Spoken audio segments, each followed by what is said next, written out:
किसी ने क्या खूबसूरत बात कही है कि विधाता की अदालत में वकालत बड़ी न्यारी है। खामोश रहिए, कर्म कीजिए, सबका मुकदमा जारी है। नमस्कार दोस्तों, ईश्वर सदैव आपका भला करे और आपकी झोलियां ईश्वर के आशीर्वाद से हमेशा भरी रहे। तो दोस्तों, आज बात करेंगे एक कहानी की जो ये बताती है कि अक्सर हमने देखा है कि दुनिया में जो लोग बुरे कर्म करते हैं वो बड़े सुखी दिखते हैं और जो लोग अच्छे काम करते हैं वो बड़े दुखी दिखते हैं। अब इसके भी बहुत सारे मायने हो सकते हैं, क्योंकि हमें बाहर से जो चीज़ अच्छी दिखती है, कहते हैं ना कि बाहर से तो पत्थर हीरा लगता है, लेकिन क्या पता हमें उनके अंदर की ज़िंदगी के बारे में कुछ भी मालूम नहीं। लेकिन फिर भी मैं आपकी ही बात को बड़ा करती हूँ कि बहुत सारे ऐसे लोग हैं जो बुरा काम करते हैं लेकिन बड़े खुश रहते हैं। क्यों रहते हैं? आज एक कहानी के माध्यम से इस बात को समझने का प्रयास करेंगे। पुराणों में इस कहानी का एक उल्लेख है कि एक बार देवर्षि नारद जी बैकुंठ धाम गए। वहां उन्होंने भगवान विष्णु को नमन किया।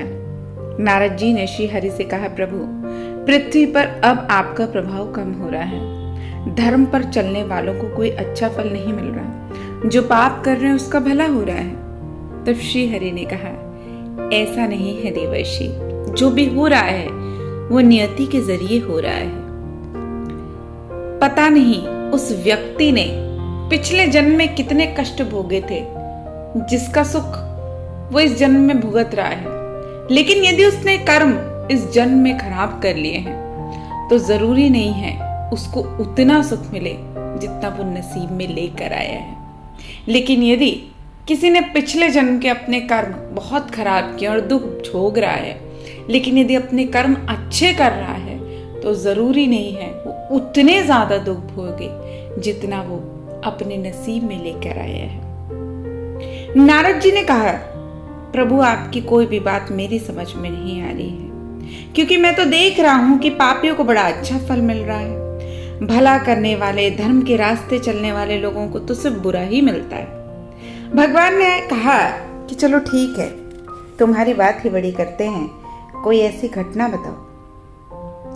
तो नारद ने कहा कि अभी मैं एक जंगल से आ रहा हूं, वहां एक गाय दलदल में फंस गई है। कोई बचाने वाला नहीं था। तभी एक चोर उधर से गुजरा, गाय को फंसा हुआ देखकर रुका भी नहीं। वो उस पर पैर रखकर दलदल लांग कर निकल गया। बेचारी गाय वहीं दबती गई।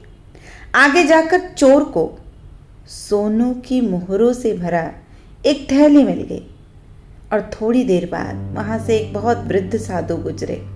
उसने उस गाय की जान बचाने की पूरी कोशिश की, पूरे शरीर का जोर लगाकर उस गाय को बचा लिया।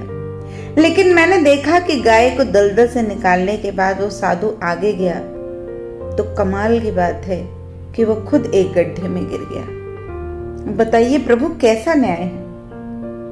अब नारद जी की बात सुन लेने के बाद प्रभु ने बोला, ये जो कुछ भी हुआ सही हुआ। जो चोर गाय पर पैर रखकर भाग गया था उसकी किस्मत में तो एक बहुत बड़ा खजाना लिखा था, क्योंकि उसने पिछले जन्म में बहुत सारे अच्छे कर्म किए थे। लेकिन चूंकि इस जन्म में उसने अपने कर्म खराब कर लिए, इसलिए उसको सिर्फ कुछ सोने की मोहरें मिली। वहीं उस साधु को गड्ढे में इसलिए गिरना था क्योंकि उसकी भाग्य में मृत्यु लिखी थी, लेकिन गाय को बचाने के कारण उसके पुण्य बढ़ गए और उसकी मृत्यु एक छोटी सी चोट में बदल गई। याद रखो नारद, इंसान के कर्म से उसका भाग्य तय होता है। इंसान को सिर्फ और सिर्फ अच्छे कर्म करते रहना चाहिए, क्योंकि सिर्फ कर्म ही है जो तुम्हारे भाग्य को बदल सकता है। नारद की बात सुनने के बाद प्रभु ने कहा कि इंसान का जो कर्म होता है वो इंसान को जीवन की बहुत सारी सुख दे सकता है, लेकिन जब वो अच्छे कर्म करता है तो वो सिर्फ अपना पिछला कर्म ही नहीं सुधारता, वरन इस जन्म के कर्मों को भी सुधार लेता है। इसलिए यदि तुम्हें ये लगता है कि पापी मनुष्य सुखी है, तो तुम उसके पीछे की क्या सच्चाई है उसे नहीं जानते हो। इसलिए हमेशा ध्यान रखो कि काम करो नित ध्यान से, नहीं करो आराम। कर्मशील अगर तुम बने तभी जग में होगा नाम।